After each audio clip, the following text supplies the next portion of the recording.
Assalamualaikum warahmatullahi wabarakatuh. Waalaikumsalam warahmatullahi wabarakatuh. Tapi pun. Ya pun. Bersama saya lagi Novelia Yulistin Sanggem di program podcast Cawa Ekam. Kali ini kita ada di segmen entertain.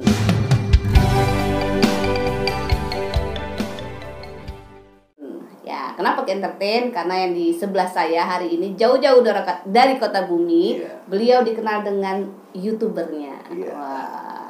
Mau tahu channelnya? Yeah. Agus Tiadatara. Boom. Ya, boom. Apa kabar? Alhamdulillah sehat, Novel. Sehat ya. Gimana nih keadaan selama pandemi kita? Ya, alhamdulillah hari ini kita bisa ketemu ya, walaupun sudah lama banget kita agendakan tapi selalu tertunda. Bahkan walaupun sudah hati-hati, udah setahun lebih, di bulan Agustus kemarin ini sempat kena juga. Oh, kena positif juga? iya. Oh, ya sempat juga ya. Istri kena semua malah. Oh. Istri tapi yang paling parah. Kalau orang tua langsung meninggal kan. Oh, iya. Innalillahi. Oh gitu. Jadi itu juga yang bikin akhirnya komunikasi kita sempat terputus ya. Iya, memang benar-benar. Kadang kita dulu punya agenda guys. Iya, ya, ada kan? beberapa agenda tentang kultur ya. Iya, tentang kultur budaya, tentang pariwisata. Oh banyak lah. Cuman ya itu tadi kendala COVID ya. Iya, pertama dulu kan masih PSBB ya. Kita tunda. Pas sudah waktunya agak senggang ya kan, sudah mulai boleh aktivitas tapi refocusing ya, sehingga kita juga banyak agenda yang akhirnya justru dibatalkan. Iya. Begitu masuk di tahun 2021 kita mulai disibukkan dengan PPKM. Akhirnya semua kegiatan kita pending lagi. Pokoknya bukan hanya kita sih, semua kayaknya ya habis-habisan pokoknya. Habis-habisan. Yang paling prihatin kadang kita lihat kawan-kawan kita yang ada yang bergelut lah ya di bidang seni budaya, pedagang kaki lima, termasuk pariwisata. Itu yang memang kita lihat benar-benar luar biasa dampaknya. Nah, sebelum kita ke YouTubernya nih, YouTube-nya nih. Nah, backgroundnya nih Bang, coba dong cerita dulu nih. Siapa sih Bang Agus ini? Ayo dong. Oke, jadi mungkin kita mulai dari masa kecil dulu ya. Artinya kebanyakan anak-anak kan ya, dunia anak itu dunia bermain, tapi beda dengan kehidupan saya. Kalau saya dulu, saya ini keras 12 saudara, tapi pada saat saya SD itu kami masih 10 saudara. Saya ibu rumah tangga, papa saya itu ASN ya, Pol PP lah katakan, yang memang hanya mengandalkan gaji hidupnya. Kan gaji nggak ada sampingan, nggak ada sambilannya guys. Iya. Dipotong bank pula ya kan, jadi sisa uang gaji itu kurang dari 300.000 per bulan. Artinya masa kecil saya justru ya, saya dimasi ya nggak, kita di zaman kita kecil dulu SD, ketika kita bisa beli es krim kan kayaknya anak sultan banget gitu kan. Ya kan. Nah, jadi yang lain pada beli jajan, saya cuman bengong ya kan, melihat kehidupan mereka. Dalam hati saya nggak mau pasrah begitu aja atau menyalahkan keadaan, apalagi mau ngerengek ke orang tua. Tapi saya berpikir waktu itu saya harus lakukan sesuatu. Akhirnya kelas 4 SD itu saya mulai pulang sekolah itu saya mulai dagang balon, ya nggak, keliling. Es balon ya? Balon yang ditiup yang balon yang kecil yang selawe waktu kan 25 rupiah ya, 25 rupiah. Yang ada sedotannya guys, iya. Jadi pulang suatu ya udah Pak gini nih, ada balon, ada lotre enggak, ada kerupuk. Jadi keliling aja balon itu keliling. Artinya saya punya impian atau punya keinginan, dan mak saya gini, saya cerita mak, saya bilang kata guru kita tuh harus cukup nutrisi loh, harus cukup vitamin, cukup gizi, saya bilang. Dia ketawa kan. Nah, ini karena saya bilang dalam gini, pokoknya gimana caranya dalam seminggu itu 1 kali kita makan daging ayam, 1 kali kita makan bubur kacang hijau, kata saya. Cuman dengan cara dia bercanda, ya udah kalau memang ada duitnya nanti kita beli kata dia. Kayak memang ada duitnya, ya kamu bantu cari. Saya berketawa, saya bercanda. Tapi ucapan mak saya ini memang saya sudah saya tebak, pasti ini yang akan dijawab dia. Saya bilang tenang aja mak, pokoknya mulai besok saya dagang. Saya bilang, saya minta modal. Waktu itu kasih modal kalau nggak salah 1.000 rupiah ya. Kan balut itu masih harga 500 apa ya, kan selabet satu gitu ya. Intinya modal 1.000 itu saya ke pasar, saya belilah balon. Mulai saya keliling, artinya dapat untung kan sehari itu 300 juga sehari. Karena zaman dulu guys, 300 zaman tahun 89 lah mungkin. Harga pisang goreng masih 50 perak. 25 kayaknya. 25 iya, ya. nasi uduk 50 rupiah itu uduk kecil uduk. Iya. Hanya mulai tuh saya karena dilihat dagang ya, satu sisi mungkin mereka sedih lah. Namanya orang tua ya enggak. Tapi satu sisi papa juga ngasih semangat. Dikasihlah waktu itu uang 5.000 untuk mulai, ya terserah kamu gitu loh. Hanya saya dagang ya udah keliling aja, bawa balon, bawa kerupuk, bawa lotre, keliling kampung. Jadi di saat kawan-kawan saya menikmati usianya untuk bermain, saya justru menghabiskan waktu untuk kejar gimana setiap minggu itu bisa keluarga kami bisa makan ayam, ada sarapan bubur kacang hijau, ya kan? Karena saya memang seperti kena doktrin lah di pelajaran sekolah itu harus cukup nutrisi, harus cukup gizi supaya pinter, gitu kan. Masuk bulan puasa, saya mulai dagang petasan, dagang kembang api semacam. Tapi kan namanya kita dagang, nggak setiap kita keluar rumah itu pasti laku, ya kan? Kadang kan kita harus nunggu. Nah, di saat-saat sepi gitu, saat kita nunggu jam rame atau nunggu pembeli itu, saya habiskan waktu untuk membaca. Dampak positifnya hanya saya tuh jadi hobi baca tuh. Jangan aja ada koran yang berserakan di jalan atau kertas lagi bekas bungkus, pasti saya baca semua tuh. Sampai akhirnya kan saya dagang nih. Waktu itu saya ingat kalau induk ayam yang sudah pas untuk dimakan sekeluarga lah ya, itu 3.000, 2.500. Kalau yang jago 3.000. Nah, akhirnya ya alhamdulillah bisa kesampaian juga tuh, tiap minggu saya kasih ke mama nih untuk beli ayam, ya kan. 3 hari kemudian saya beli, nah ini untuk beli kacang hijau, ya kan. Jadi rutin tuh. Nah, saya sambil artinya sudah bisa beli buku juga lah. Kadang kan buku-buku bekas kan ada sih di toko di pasar ya, yang jual buku bekas gitu kan. Saya baca. Pokoknya hari-hari saya tuh saya habiskan untuk baca dengan dagang. Sambil nunggu dagangan saya baca. Waktu terus bergulir, kita kan mulai beranjak dewasa nih. Artinya sudah malu untuk dagang keliling, karena sering dibully kawan segala macam. Nah, tapi lagi-lagi keadaan gitu loh. Adik saya kan sudah nambah lagi nih. Ya kan? Gitu. Udah saya SMP itu kami sudah lengkap 12 saudara, ya kan? Artinya hal yang sangat sulit juga, apalagi kita sudah biasa kecil, sudah biasa mandiri, tiba-tiba kita mendatangan karena kita akil balik udah mulai banyak kebutuhan ya, pengen pakai yang bagus, yang rapi semacam.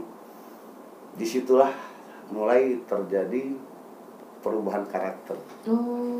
Karena kehidupan waktu itu memang memaksa saya harus dengan cara ya hidup yang keras lah ya.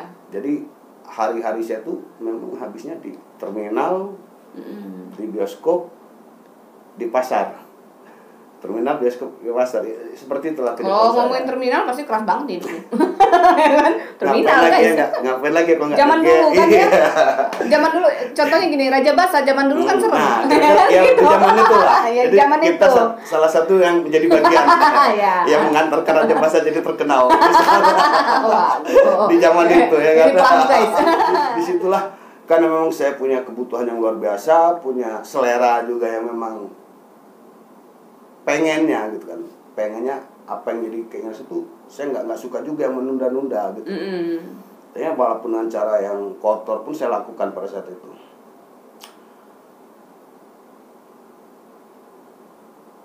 Bikin terlena ya kan, dengan kehidupan saya yang liar tadi, hanya saya terlena dan kehidupan saya itu saya benar-benar merasa nyaman, walaupun mungkin bagi sebagian kelompok masyarakat menganggap tanda kutip ya enggak itu keras, itu jahat. Tapi saya benar-benar menikmati dunia saya pada saat itu. Artinya kita bisa sebut waktu itu gangster lah ya, sesama kawan dari daerah. Kan daerah saling undang kan, saya datang. Artinya kita benar-benar menikmati kehidupan yang memang luar biasa. yang saya anggap pada saat itu indah gitu. Nah, sampai akhirnya saya ketemu nih senior saya di Jakarta Barat pada saat itu. Saya masih ingat sih, kata dia gini, karena kita waktu sempat agak ngeluh dengan situasi yang luar biasa, artinya pergantian Kapolri. Di saat itu memang luar biasa pemberantasan teroris, ya kan. Sekelas Dr. Asari aja ketemu nih mati gitu iya kan. Apalagi sekelas Apalagi Agus, sekelas waktu itu Agus, ya belum kan? Agus tiada tara Udah kan. mulai keder guys, ya kan. Akhirnya 2008 saya mantapkan hati untuk pulang ke Kota Bumi. Tapi kan saya hanya lahir aja di Kota Bumi pada saat itu, Nopel. Iya. Lahir tahun 80 itu orang tua kami sudah mutasi ya di Lampung Tengah. Jadi di Metro inilah tempat saya kecil dan dibesarkan. Termasuk banyak mendapatkan pembelajaran gimana kerasnya hidup, gimana kita bisa bertahan itu justru saya di Metro. Jadi 2008 saya netep di Kota Bumi, justru saya merasa seolah-olah saya ini merantau. Oh gitu. Semuanya dari nol. Kawan kita memang satu pun nggak ada yang Nggak belum ada. gitu kan, belum ada kawan. Adapun sepupu, artinya sepupu juga ya namanya keluarga kan, tetap kita nggak bisa menempatkan mereka sebagai kawan ya kan. Kita harus jaga ya namanya saudara Etika lah ya, kan. etika Itu yang paling persaudaraan, karena di diduluan kan Lampung itu. ini kan itu, ya Itu kan? siku kaku bahasanya Iya, kan. kalau di Nah, Lampung itu tuh etika yang harus dikedepankan. Jadi sangat sulit kerabatannya juga. lebih ini. Sempet salah memilih teman lah kalau bahasa. Iya, salah pilih teman. Kita justru akhirnya di situ saya mulai kena judi tuh. Judi. Karena salah milih kawan tadi, diajakin nongkrongnya ke tempat orang yang lagi Nongkrong suka main judi. Leng lah ya. Leng ya. Ngeliat tuh ya tertarik juga, Ngikut. belajar ngikut, nyaman juga. Akhirnya Biasanya udah pernah menang, pertama iya, menang, jadi sampai nyaman akhirnya tuh saya ngikut. tuh bener-bener ya bangsat lah mungkin gitu ya. Karena istri nggak kita hirauin, anak masa bodoh, nasihat orang tua tuh justru kita anggap Angin lalu gitu ya. ya kalau boleh milih mungkin kita pilih aja berantem gitu kan, saking kita justru merasa kena musik gitu kan. Iya. Di zaman itu artinya luar biasa kecanduannya gitu. Sampai akhirnya pada waktu itu saya ingat maghrib lah. Tapi kembali lagi ya tadi, baca itu saya tetap suka gitu. Walaupun seperti apa dunia ngereman kan, kita tetap nih sambil nunggu mangsa lewat kan. Iya. Itu saya gunakan untuk baca gitu. Saya gunakan untuk tetap hobi saya. Jadi hobi membaca itu. Nggak kertas dikit langsung sampai ambil baca. akhirnya saya tuh waktu itu ingat bener berapa hari mau Ramadan lah, nggak tahu mendengar ada lagu religi. Waktu itu nggak apa-apa kita sebut ya, mungkin lagu ungu ya, nggak yang dengan napasmu. Lagu ungu. Ngelamun begitu tuh berderai lah, kayaknya tuh sahayatin lagu tuh. Jadi mulai tuh ingat lagi nasihat mama udah almarhum waktu tahun 2008. Ingat nasihat dia, ingat juga gimana waktu saya memperlakukan dia dengan cara yang kasar ya kan, karena ketika saya melakukan sering gini nih, oke saya aman di luar, oke saya menang gitu kan, saya bisa lari dari kepungan, tapi ternyata mereka kan menelusuri siapa orangnya, ketemu nih ke rumahnya. Hanya orang tua yang harus tanggung jawab, orang harus tua yang ketika saya pulang kan anakku udah nggak mungkin kan, dengan caci maki dan amarah dengan luar biasa. Terjadi sering justru saya malah saya lawan gitu. Ibu saya waktu itu jawab kita bantah ya. Itu dia nggak enaknya kadang gini, ketika kita hidup di dunia yang memang berbeda dengan kawan-kawan pada umumnya, orang pasti akan berpikir bahwa kita ini jahat, kita ini nakal. Dan kalau yang memang dia dekat dengan saya yakin bukan itu yang terucap dari penilaian atau benak kawan-kawan. Ya samalah pada umumnya ya, mau cewek, mau cowok, mau siapapun kita itu pasti pernah ngalamin, kita dibully, kita direndahkan, kita dicaci maki, bahkan kita dipermalukan. Ketika saya yang diperlakukan seperti itu, saya masih bisa menahan diri. Saya bisa terima itu. saya dibully, ya udah biasa dari kecil mana biasa dibully. Saya ada balon, banyak juga kok yang lain. Saya bisa tabah. Ketika ada yang caci, saya masih bisa nahan diri. Kalau untuk diri saya ya, gitu. Tapi jangan diganggu orang-orang terdekat saya. Di situ yang kadang spontan. Jadi keributan yang sering terjadi yang akhirnya keluarga bisa tahu karena orang minta pertanggungjawaban kan ke rumah. Itu justru bukan ditimbulkan karena kejahilan saya. Saya juga ngerasa gini, salah ketika kawan saya diganggu, saya diam. Saya nggak mau tahu dia salah apa benar. Gitu. Iya, karena kawan. Iya. Ketika dia diganggu di depan saya, disitulah akhirnya timbul keberanian itu justru spontanitas. Tapi saya tetap konsekuensinya kan harus saya tetap terima nih. Iya. Apapun penilaian orang kepada saya pada saat itu ya kan. Dan itu berulang. Saya yang memang harus saya alami itu sampai akhirnya saya harus masuk penjara juga pada saat itu. Karena insiden yang ya, lagi-lagi saya bela keluarga saya, harga diri keluarga saya ngerasa sudah diinjek-injek pada saat itu. Saya ngerasa pengecut, ya kan? Pengecutnya gini mas saya, emak saya sering saya lawan loh, bapak saya sering saya bantah ketika dia marahin saya. Ini kenapa ada orang yang berani mempermalukan bapak saya, kok saya diem? Ini saya diem itu, saya begitu udah nekat. Apa bukan nekat ini gini, bertekad. Ya Allah, saya bilang, kalaupun saya harus mati, saya minta ampuni dosa-dosa saya, karena ini demi harga diri keluarga saya. Kalaupun memang ada yang harus mati karena saya, lillahi ta'ala gitu, saya akan bertanggung jawab segala risikonya. Kita nggak bicara ini dikabulkan ijabah. Pada intinya pada situ saya harus melalui takdir ini. Kita hidup ini kan memang harus ada kodok dan kodar ya enggak ya? Iya. Prosesnya harus melewati memang harus ada takdir baik dan takdir buruk yang memang harus kita lalui. Nah, saya berpikir oke lah, ini memang takdir buruk yang memang harus dilalui. Berharap dari sinilah nanti saya bisa mendapatkan hidayah kira-kira gitu ya. Walaupun mungkin dianggap orang itu ya mungkin seandainya saya ini ngomong bukan dalam hati, mungkin dibilang gila mabukan itu kan, nggak mungkin lah mau dapat hidayah gitu kan. Di dalam itu saya 2 tahun lebih ya kan kita habiskan untuk membaca. Pokoknya apa aja yang ada lah, artikel apa pasti saya baca, buku termasuk hadis apa aja yang ada, punya kawan tuh pasti saya baca. Apa aja bukunya, ya termasuk Annie Arrow.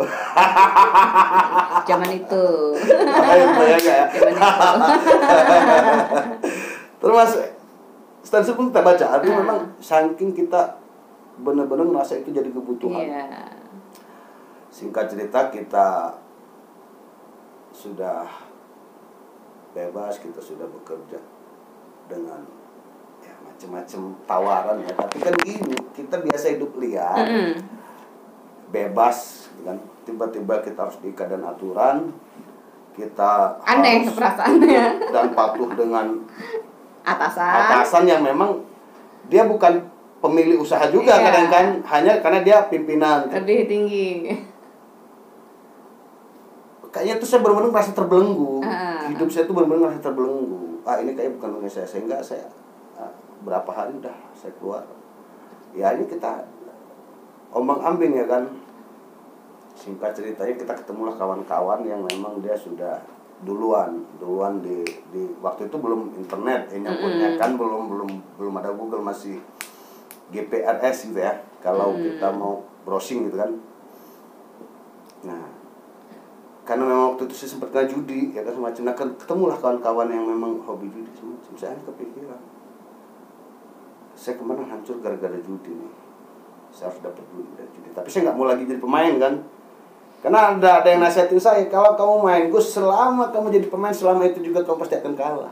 Nggak ada cerita pemain itu pasti menang. Tapi kalau kamu jadi bandar, saya pastiin kamu pasti kaya, kamu pasti menang.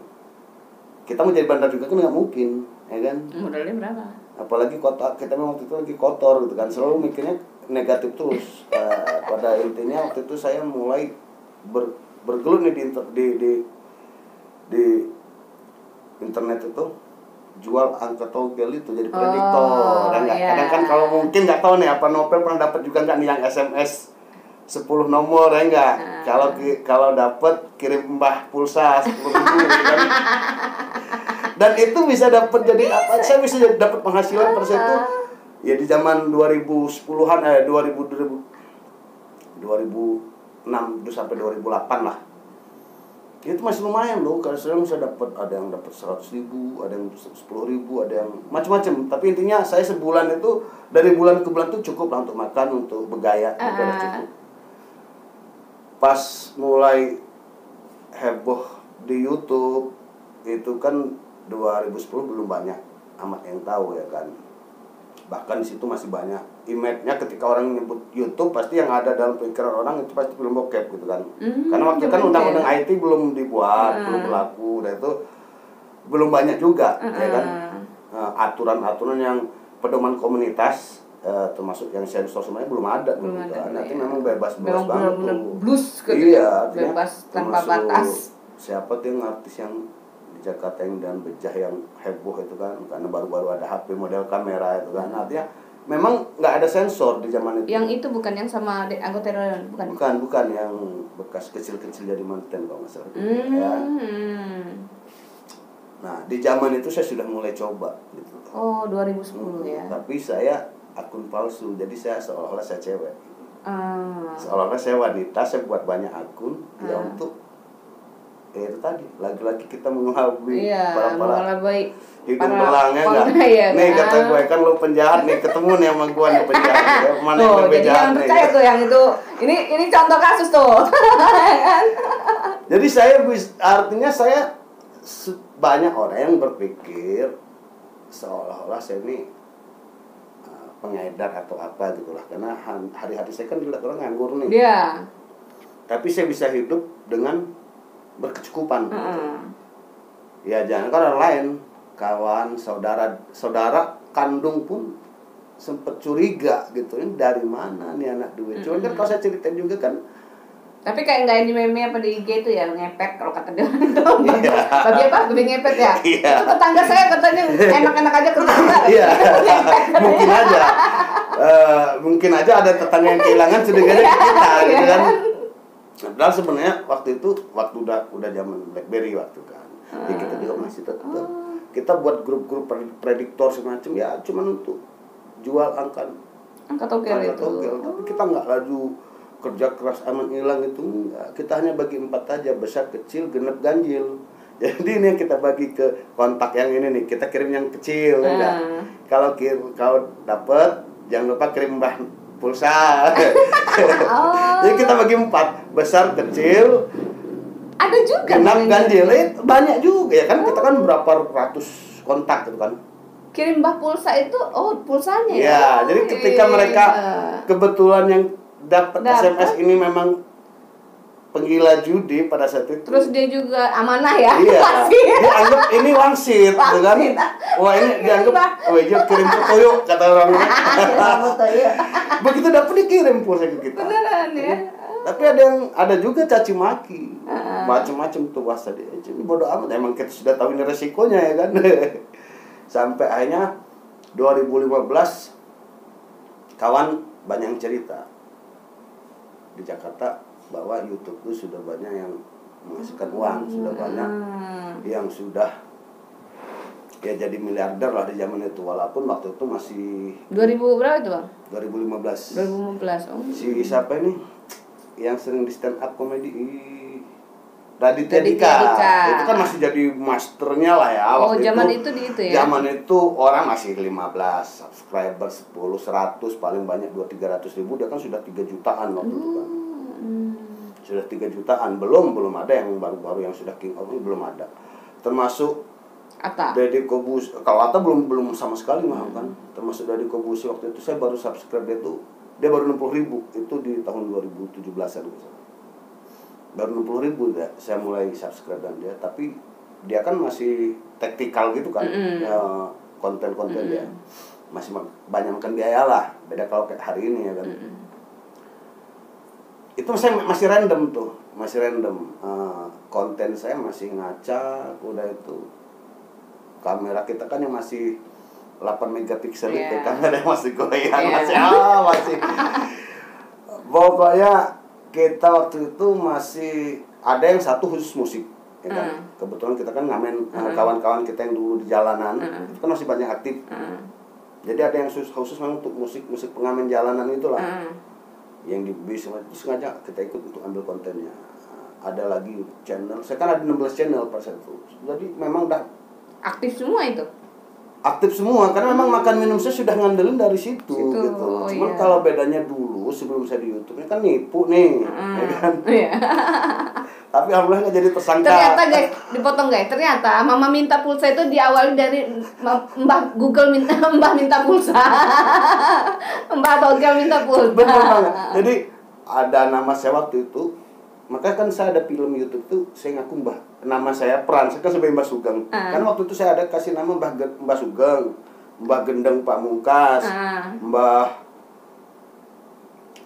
Suro Nogo Sosro, macam-macam lah nama. Jadi kita di grup Facebook itu kita bukan mau chatting, mau posting yang aneh apa diberada gitu enggak. Justru kita buat masuk grup ke grup prediktor atau kita buat grup prediktor. Jadi di situ memang orang-orang pecinta angka lah ya pada saat itu. Pecinta angka main. Ya, mereka itu lah yang target masih sekarang. Enggak, alhamdulillah sudah dapat hidayah. Jadi 2015 saya sudah berpikir juga lah, artinya nggak mungkin juga semua itu mulus ya kan. Semuanya pasti ada ambang batasnya ya enggak. Sebelum saya tersungkur, apalagi undang-undang IT pada saat itu sudah mulai juga kan, mulai walaupun si contoh siapa bukan siapa yang kasus di Tangerang Juli apa yang orang Lampung juga waktu itu loh, yang dia curhat di Facebook karena dapat pelayanan kurang layak di rumah sakit apa itu yang sempat heboh dulu kan hanya dapat 2 miliar itu kan pertama kali nih undang-undang IT dengan rumah sakit diterapkan kalah itu rumah sakit yang menang. Kita mulai berpikir juga ya kan, hati-hati jangan sampai saya jadi kena jadi narasumber berikutnya dia yang masuk TV tapi wajah di blur. Jadi saya mulai berpikir keras untuk unthread lah, kita coba lagi ya. Saya juga alhamdulillah karena memang kita sudah dari hati kita pengen benar-benar meninggalkan dunia itu, doa juga kita memang nggak pernah putus ya. Kita ini ditemukan dengan orang-orang yang berpikir positif juga. Nah disitulah saya mulai banyak sharing, banyak belajar tentang aplikasi editing. Per 2016 kita sudah mulai rapih lah. Video itu sudah melalui proses editing, sudah menggunakan efek dan sudah dapat AdSense juga. Jadi Maret 2016 perdana kita dapat uang dari YouTube. Nah, dari situlah gaya hidup ini udah mulai berubah. Artinya Agus yang dulu itu sudah almarhum lah, udah mati. Makanya kita buat nama Agus Tiada Tara karena saya merasa benar-benar terlahir kembali dari kehidupan yang jahiliyah, hanya kembali lagi seperti Agus yang saat dalam timbangan orang tua lah, artinya yang masih sering dalam pengawasan orang tua. Saya artinya hidup sudah dengan kehati-hatian, apalagi kita kan di sosial media detik demi detik kan kita perhatiin dulu dong ya kan, mana yang bakal bahaya apa enggak. Artinya ya seperti itulah kehidupan saya sehari-harinya juga. Kita udah masang fondasi ya, fondasinya kita sudah benar-benar mencoba untuk memulai kehidupan baru yang memang benar. Saya ingin Agus yang dulu tuh benar-benar hilang gitu.